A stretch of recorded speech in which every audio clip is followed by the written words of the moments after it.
I never expected her to notice the thermos I always left on the counter. Most people didn't. Most people didn't care if I forgot it there. I saw her first in the hallway, carrying groceries with that slight bend in her back, the one that made her look tired but not defeated. She glanced up, caught me staring for a fraction of a second, and smiled. It wasn't the kind of smile that belonged in movies. It was small, a corner of her lips twitching as if she had a secret she didn't want to share. I nodded. She nodded back. And that was it for now. I lived in the smaller part of her old house. My room smelled faintly of old wood and detergent, things she must have cleaned last week. I'd moved in for the rent, for the quiet, for something that felt like a pause from all the noise I carried in my head.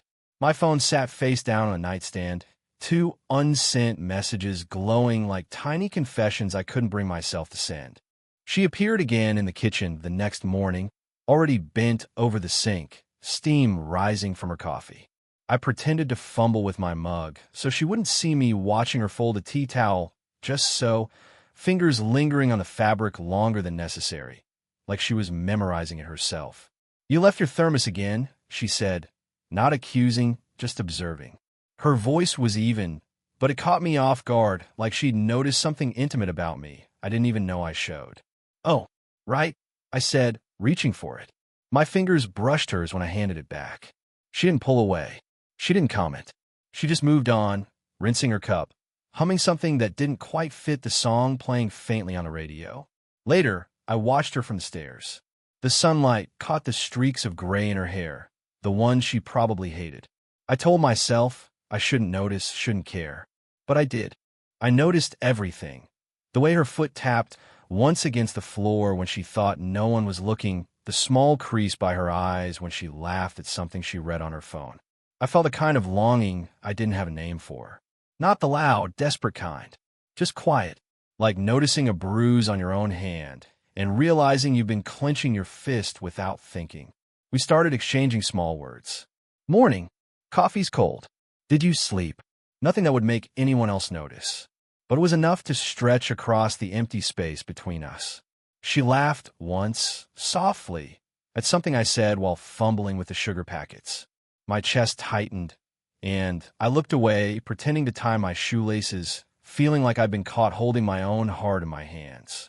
I was learning her rhythms, learning when she would pause to stare out the window, when she would tilt her head and listen to the creak of the floorboards. And she seemed to notice mine. That evening, as I headed back to my room, she called out my name from the doorway. "You left this," she said, holding a small notebook I hadn't even realized I dropped. Our fingers touched briefly. My pulse did that uneven thing I always hated, the one that reminded me I was capable of feeling too much. "Thanks," I murmured. She tilted her head and smiled, quiet and knowing. "Don't stay up too late." I didn't move for a moment, just watched her retreat back into the soft glow of the kitchen light. And then my phone buzzed. A message from an unknown number. "We need to talk." About her. I froze. The silence in my room felt heavier than ever. And for the first time that day, I realized I didn't know how I was going to answer. The next morning, I found her on the small porch, peeling an apple with a knife, so carefully I thought she might carve something out of the skin if given the chance. The air was cool, sharp, and smelled faintly of rain from last night. "Morning," I said, keeping my voice low. She looked up, blinked slowly, and smiled that same half-secret smile that made me want to ask her everything and nothing at the same time. "Morning," she replied. Her hands didn't stop working. "Did you ever climb a tree when you were a kid?" I blinked. Not what I expected. Yeah, I guess. My mom hated it. Thought I'd break something. She chuckled softly, leaning back against the railing. "I climbed one once. Fell. Broke my arm. Everyone said I'd be careful next time. I wasn't." Her eyes flicked to mine. Didn't matter. I climbed anyway. I wanted to tell her something like that, some story about the afternoons I spent alone in a library, or the letters I wrote and never sent. But I didn't. I just nodded, feeling the quiet stretch between us like a line drawn in pencil. Tentative, erasable, but there. The way she talked, the way she lingered on that memory, it made me aware of everything I wasn't saying. About the thermos I left out, about the messages I never sent. about the little feelings that had crept into my chest without warning. She leaned forward then, holding the apple like a small son. You're quiet. Does that ever get lonely? I looked away, pretending to inspect a crack in the floorboards. Sometimes. I get used to it. She nodded, as if she understood entirely, but I sensed the flicker of something more behind her eyes. Something like concern, or maybe recognition. Later, in the kitchen, I reached for the sugar while she stirred her tea. Our hands brushed again. Not quite accidental, but not intentional either. I felt a tug I couldn't name. Part of me wanted to pull back, remind myself of the lines we shouldn't cross. The age difference, the divorce papers still sitting on the counter upstairs, the quiet warnings in my own mind.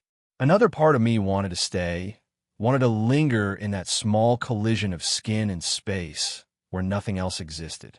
We washed the dishes together in silence, the clink of plates filling the room in a way that was almost loud.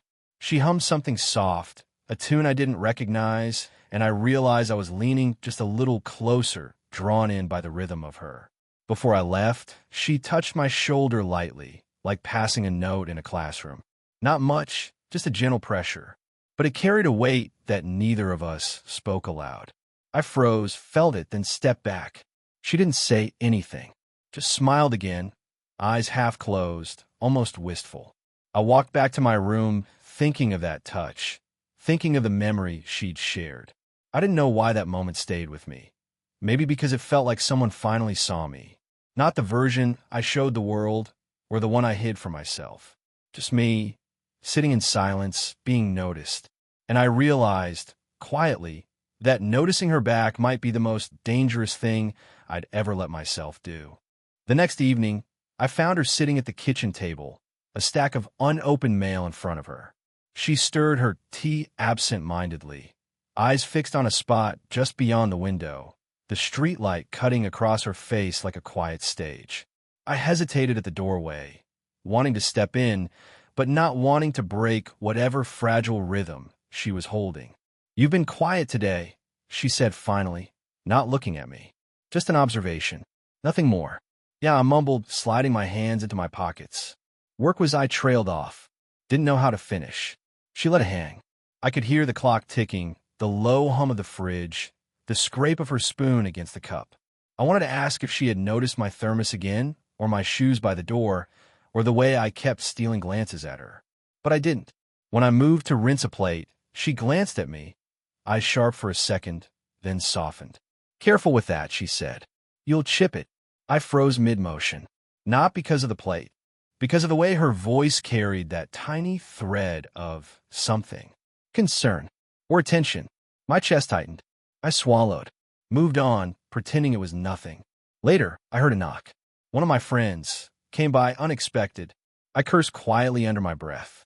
She disappeared upstairs while I talked, the air changing as soon as she was gone. The way the silence returned made me realize how much of it I'd been listening for.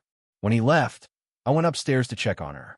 She was by the window, hands folded, back straight, pretending nothing had happened. You've got visitors too often, she said dry. Not really a complaint, just a statement. Yeah, saw the... I didn't, my voice faltered. She turned to me then, and I felt it, the quiet hesitation, the same as mine. Not a confession, not a challenge, just an unspoken recognition of what we were dancing around. My fingers itched to reach for hers, just a brush, just a touch. My chest tightened. I stepped closer. She didn't step back. Not yet. I wanted to say something, anything, but the words died in my throat. Instead, I leaned a little, maybe too much. She tilted her head slightly, eyes flicking to my lips, then away. A breath, caught somewhere between daring and retreating. The sound of a passing car outside shattered the moment. She blinked, smiled faintly, but it didn't reach her eyes. I should get back to these, she said, picking up the stack of mail.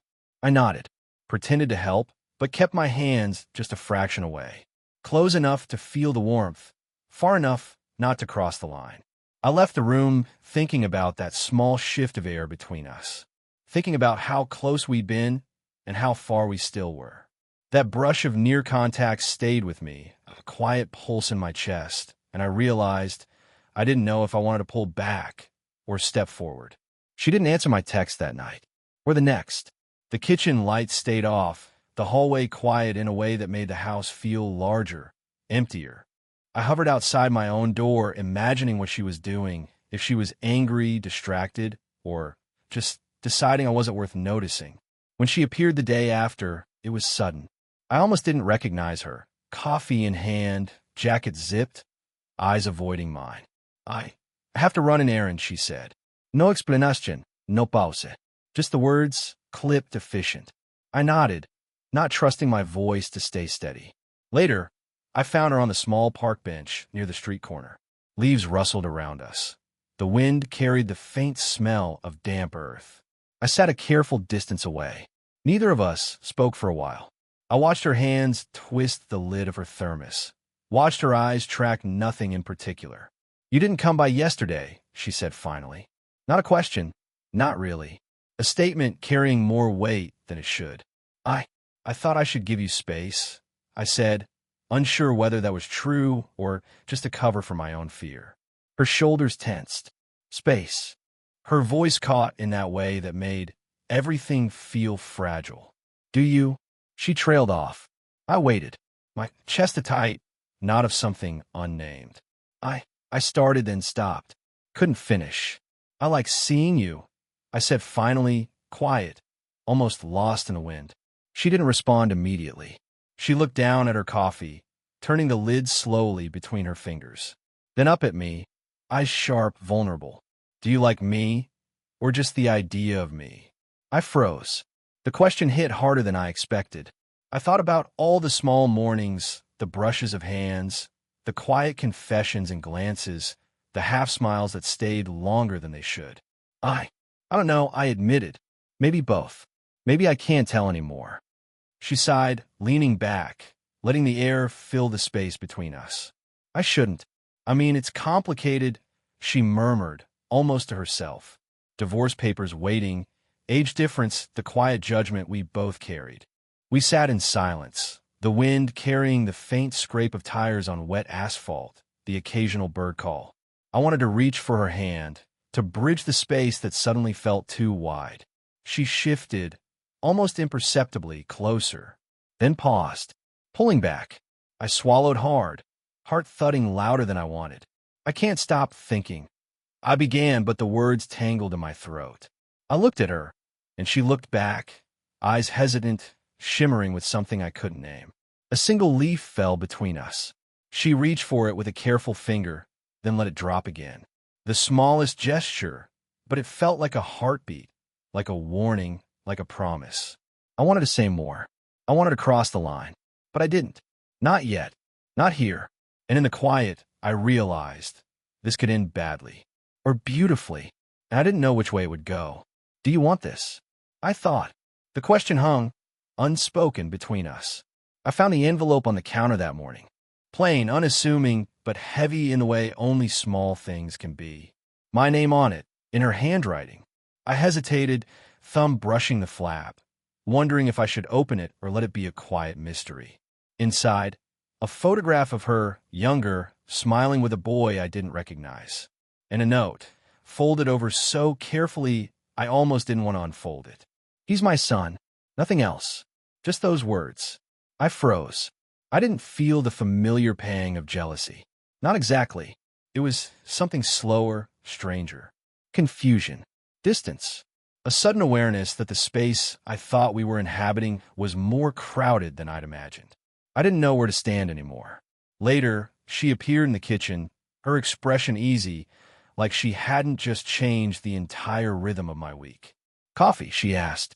Her voice had that even calm, the one I had trusted. But now I heard hesitation beneath it, a tremor she didn't know I could catch. I saw the picture, I said, unsure if I wanted to admit it. My words hung, fragile like glass on a counter. Her hands froze on the mug. Oh, just that. And then she moved, stirring sugar into her coffee, pretending it was ordinary. But it wasn't. Nothing about it was. I wanted to ask questions, wanted to understand the boy, the distance, the past I hadn't imagined. But I didn't. I felt my chest tighten, not with anger or jealousy, but with that strange, almost dizzy pause when you realize you're only halfway in someone else's story. I try to shake it off, busying myself with the dishes. We worked in silence. The clink of porcelain echoed louder than it should have. She hummed softly, but it didn't reach me, not completely.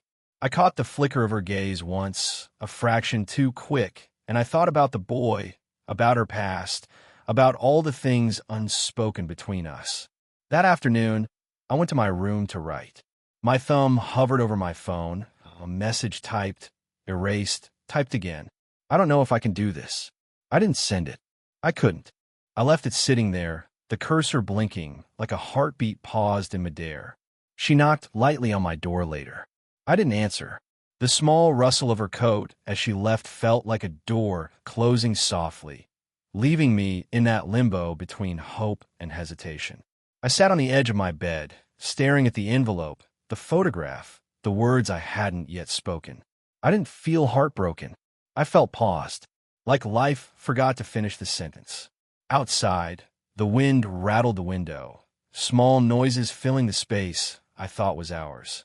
And in that quiet, I realized the pause could last forever, or until we chose to break it. You want me to continue? The rain had started again, light at first, tapping against the porch roof in small, uneven rhythms. I stayed just inside, watching her fold the mail she hadn't sorted yesterday. Her hair was damp at the ends, streaked with rain, but she didn't notice, or pretended not to. I started my voice low. I shouldn't. Maybe I shouldn't even. She didn't look up. Just kept her fingers on the envelopes, turning them one by one. I took a step closer. I can't stop thinking about everything. The words hung there raw, unfinished. My throat tightened. Finally, she looked up. Her eyes softened, a little hesitant, the way they always did before she decided whether to let someone in. I didn't think you'd want this, she said quietly, nodding toward the chair across from her. A small gesture, but it carried the weight of years, of caution, of risk. He admitted. Not loud, not dramatic, just that. And it felt like saying it out loud made the weight shift slightly between us, enough to notice but not enough to break.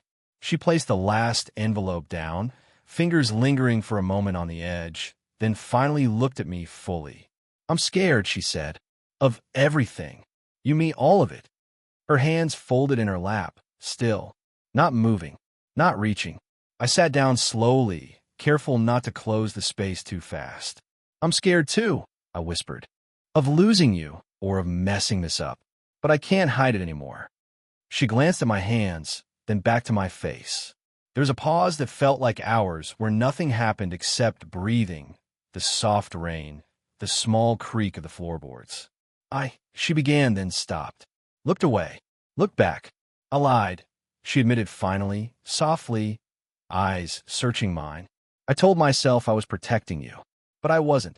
Not really. I nodded, barely moving. I know, not because I knew everything, but because I felt it, her truth, her weight, her hesitation, and it was enough. She let out a quiet breath, almost a sigh. I don't know if I can make this easy, she said. I don't even know if it's okay. I reached slowly, letting my fingers brush the back of her hand. Not a grab, not a claim, just connection. She didn't pull away. We stayed like that, hand to hand, letting the silence fill the spaces where words had failed. No declarations, no promises. Just the quiet, human acknowledgement of each other, of everything we'd avoided. Okay, she said finally, soft, almost a whisper. I smiled, small, tentative, and squeezed her hand lightly. That was enough. For now. For this moment. Outside, the rain continued, indifferent. Inside, we sat together, the pause finally breaking into something real, fragile, and ours. Weeks passed, maybe months. Time blurred into small, ordinary things. She still made her coffee the way she always did, black, 2 sugar cubes dissolved, just so. I kept leaving my thermos on the counter. Sometimes she moved it, sometimes she didn't. I stopped caring if it was noticed. Our mornings settled into quiet routines. The bench by the corner street became ours again. Not a place for confessions, but for shared cigarettes, quiet stretches of hands brushing, and watching the sky tilt slowly from gray to gold. At 8:47 a.m. one Tuesday, I caught her staring at the clouds, her hair catching the sunlight like it had always done. I realized I'd memorized that light, the slight way she tilted her head, the curve of her shoulder as she leaned back. She laughed once over nothing, soft and easy, and I realized I didn't remember the last time life had felt so unhurried. The apartment smelled of rain and tea and the faint scent of the wood polish she used. I liked it. Liked it because it felt like home, like ours. We didn't talk about the past much. Her son came over sometimes, quiet, careful, like he was learning new rhythms too. She introduced me, gently, like easing a new note into a melody that had already been written. I nodded, said my piece, and felt the small knot of nerves ease. There were small acknowledgments of what had happened. Unspoken truths in hand brushes, the way she left the kitchen light on when she thought I was asleep, the way I stopped pretending not to notice. No speeches, no promises, just these quiet gestures that added up moment by moment. One evening, on the bench, I reached for her hand, and she didn't flinch. She looked at me, eyes soft, a small smile tugging at the corners of her lips. "Tea tomorrow?" she asked, not a question about anything else. "You stay? Tea?" I said, letting my thumb rest on her knuckles. That was enough. Life wasn't perfect. Bills piled up. Work was still a grind. Her ex called occasionally. The boy asked questions I didn't always know how to answer. But the space we had, our quiet corners, our shared moments of stillness, was ours. That mattered more than anything else. I sometimes think of the first thermos I left on the counter and the way she had noticed it. The little moments had built this life. Our life, slowly, carefully, almost imperceptibly. Later, lying in my room, I could hear her moving softly in the apartment. I smiled small, private. I thought about the bench, the coffee, the rain, and the way her hand felt in mine. I realized something. We didn't need dramatic gestures. We didn't need to declare what was already quietly known. We had found each other in the pauses, in the spaces between words, in the things left unsaid. And that, just that, was enough.